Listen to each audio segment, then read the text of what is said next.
C'est le film le plus dérangeant que vous aurez l'occasion de voir. Et si, je vous jure.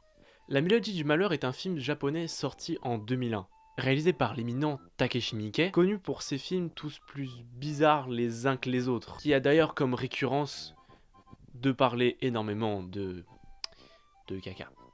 Le cycle du caca. C'est comme ça que j'appelle ça. C'est dans tous ces films, il y a une référence au caca. Bienvenue au Japon. Je vous spoil pas, hein. Vous devez aller le voir. Vous regardez ce film. Le film raconte l'histoire d'une famille japonaise, voilà, la famille japonaise, le Japon. En fait, ce film, on devrait le lire, on devrait le voir en même temps de voir la page Wikipédia du Japon. Plus particulièrement de la société japonaise. Le film raconte l'histoire d'une famille un peu dans la précarité, voilà, c'est comme ça qu'on pourrait dire, dans la précarité. Et donc, ils décident d'ouvrir une auberge dans la pampa japonaise. Donc du coup, ils sont au beau milieu de nulle part. Donc au beau milieu de nulle part, donc égal, pas de clients.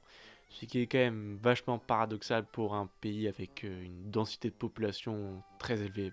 Avec leur morale au plus bas, c'est avec une certaine impatience que leur premier client arrive, mais le problème c'est que ce client, pour une raison qu'on ne saura jamais, décide de se suicider. Ne vous suicidez pas, il y a des numéros pour ça. Je l'affiche quelque part sur cette vidéo, ou dans la description, ou n'importe où en fait. Ne vous suicidez pas, parce que c'est pas bien.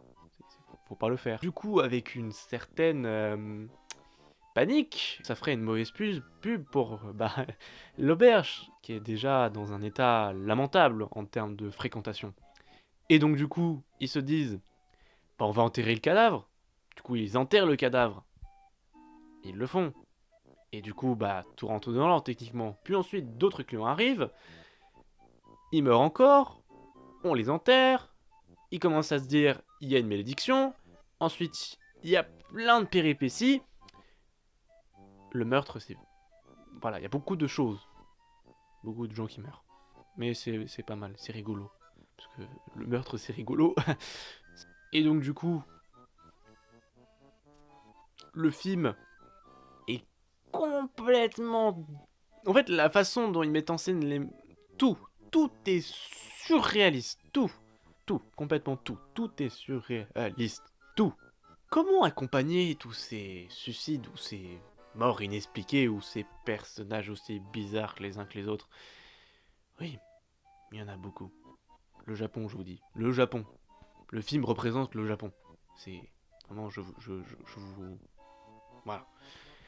Et donc, du coup, comment mettre en scène ça? Eh ben, on suit l'histoire au rythme des suicides avec des chansons, évidemment. Parce que le film n'est pas juste un film bizarre, c'est aussi une comédie musicale. Oui, La Mélodie du Malheur est une comédie musicale. Voilà. Déjà que j'aime bien son titre VF parce que ça fait une référence à La Mélodie du Bonheur pour rendre le titre du coup encore plus paradoxal. Tout est paradoxal dans le film. Ou surréaliste, ou alors tout à la fois. Tout à la fois.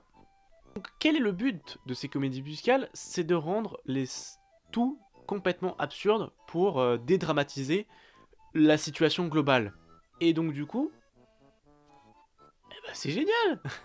Parce qu'en plus, la direction artistique, elle est réussie. Parce que certaines scènes d'action, c'est plutôt des scènes compliquées à réaliser pour un budget aussi faible. Le film n'a pas coûté grand chose. Takeshi Miike est fait est parfait dans le rôle de celui qui réalise des choses rapidement, pas cher et bizarre. Oui, les trois vont ensemble. Et donc vraiment, mais c'est génial. Vraiment, on prend son pied à juste voir des choses qui sont complètement connes.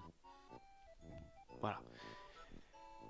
Et vraiment, on a l'impression que le réalisateur est soit bourré, vraiment, mais que le réalisateur est complètement bourré, ou alors en improvisation totale. Je pense que c'était un mélange des deux.